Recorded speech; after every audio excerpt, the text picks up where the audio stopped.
आप सभी का हमारे YouTube चैनल पर स्वागत है। राम नाम की महिमा। एक संत महात्मा श्यामदास जी रात्रि के समय में श्री राम नाम का अजपा जाप करते हुए अपनी मस्ती में चले जा रहे थे।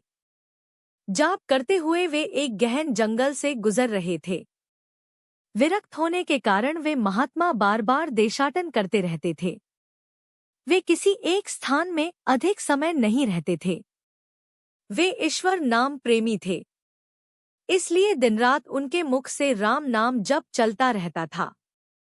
स्वयं राम नाम का अजपा जाप करते तथा औरों को भी उसी मार्ग पर चलाते। श्यामदास जी गहन जंगल में मार्ग भूल गए थे, पर अपनी मस्ती में चले जा रहे थे कि जहां राम ले चले वहां दूर अंधेरे के बीच में बहुत सी दीपमालाएं प्रकाशित थीं। महात्मा जी उसी दिशा की ओर चलने लगे। निकट पहुंचते ही देखा कि वटवृक्ष के पास अनेक प्रकार के वाद्ययंत्र बज रहे हैं। नाच गान और शराब की महफिल जमी है। कई स्त्री पुरुष साथ में नाचते कूदते हंसते तथा औरों को हंसा रहे हैं। उन्हें महसूस हुआ कि वे मनुष्य नहीं प्रेतात्मा है। श्यामदास जी को देखकर एक प्रेत ने उनका हाथ पकड़कर कहा, ओ मनुष्य, हमारे राजा तुझे बुलाते हैं, चल। वे मस्तभाव से राजा के पास गए जो सिंहासन पर बैठा था।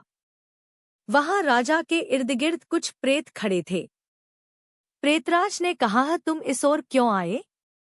हमारी मंडली आज मदमस्त हुई है, इस बात का तुमने विचार नहीं किया? तुम्हें मौत का डर नहीं है? अट्टहास करते हुए महात्मा श्यामदास जी बोले, मौत का डर? और मुझे? राजन, जिसे जीने का मोह हो उसे मौत का डर होता है। हम साधु लोग तो मौत को आनंद का विषय मानते हैं।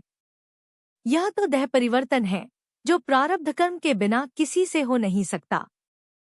प्रेतराजा, तुम जानते हो हम कौन हैं? महात्मा जी, मैं अनुमान करता हूँ कि आप प्रेतात्मा हो।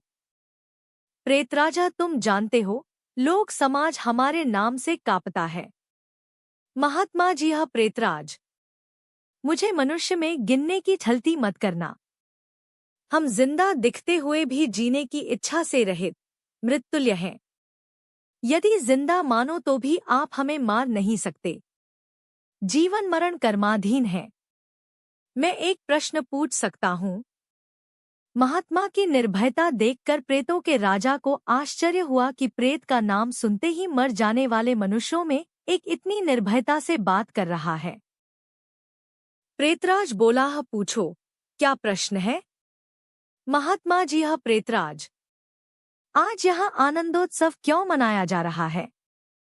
प्रेतराजा, मेरी इकलौती कन्या योग्य पति न मिलने के कारण अब तक कुंवारी है, लेकिन अब योग्य जमाई मिलने की संभावना है।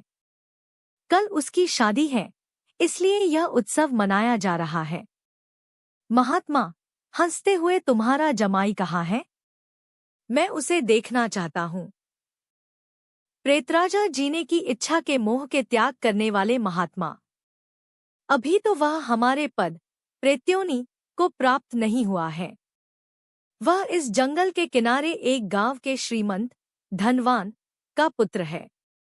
महादुराचारी होने के कारण वह इस वक्त भयानक रोग से पीड़ित है। कल संध्या के पहले उसकी मौत होगी, फिर उसकी शादी मेरी कन्या से होगी। इसलिए रात भर गीत नृत्य और मद्यपान करके हम आनंदोत्सव मनाएंगे। श्यामदास जी वहां से विदा होकर श्रीराम नाम का अजपा जाप करते हुए जंगल के किनारे के गांव में पहुंचे। उस समय सुबह हो चुकी थी।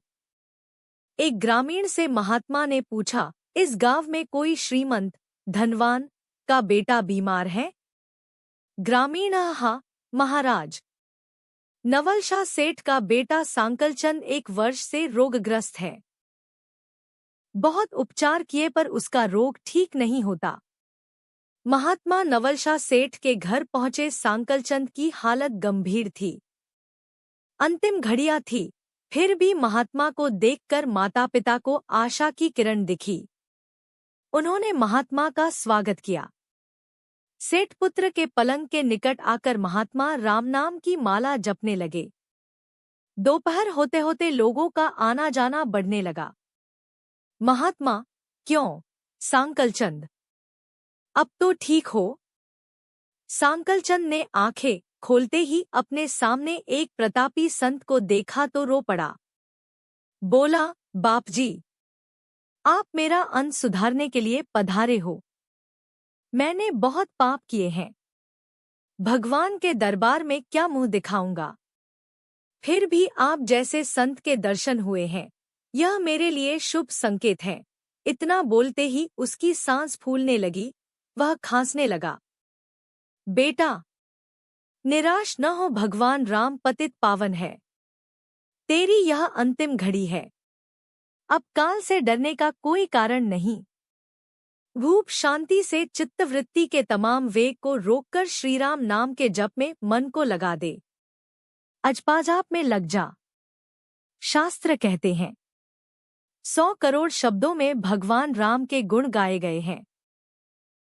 उसका एक एक अक्षर ब्रह्महत्या आदि महापापों का नाश करने में समर्थ है।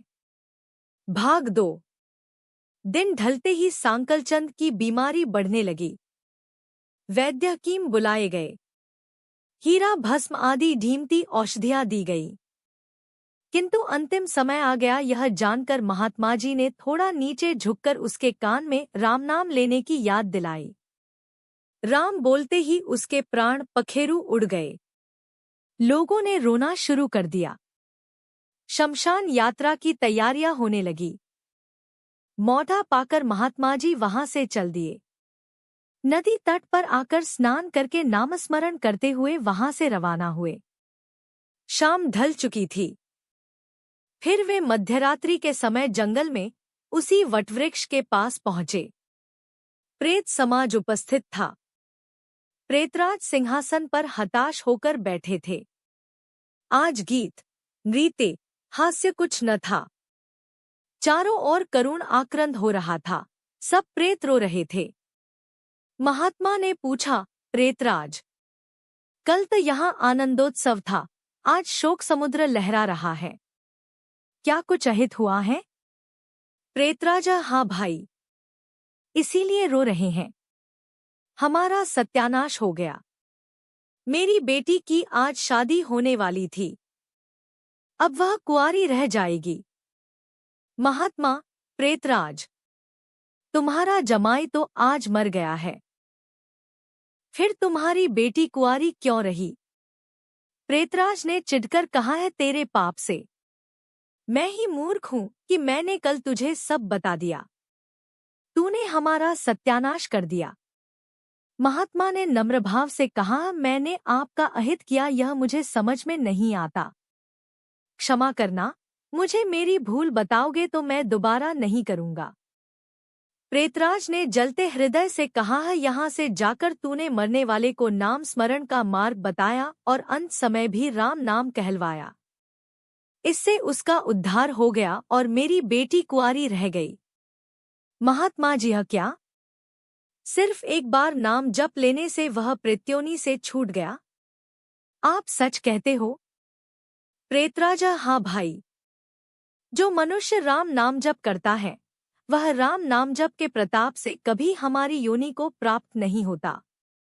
भगवान नाम जप में नरकोद्धारिणी शक्ति है।